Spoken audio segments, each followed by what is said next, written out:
Uyu munsi turi itariki 29 z'ukwezi kwa 8 2024 byari ku masaha y'umugoroba ubwo inkuru yatugeragaho y'Ikanombe ku kibuga cy'indege, ahantu hasa nkaho hari agahuru ku ishyamba cyangwa se ahantu bateye igiti kera ari kinini cyane, aho humvikanaga ijwi ry'umusore avuga ati ndapfuye cyane ukuboko kwanjye, ariko iruhande rw'icyo giti hari hahagaze umupolisi yatunze intwaro mu ishyamba cyangwa se muri icyo gihuru.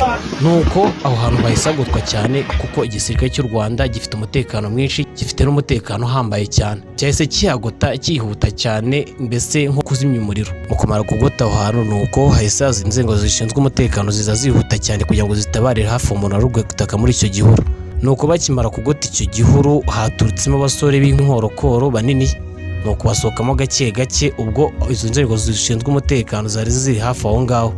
Nuko bakimara gusohokamo aho ngaho bahise bafata ibintu byose bari bafite babitereka hasi, baryama hasi, nuko bahita babatunga izo ntwaro.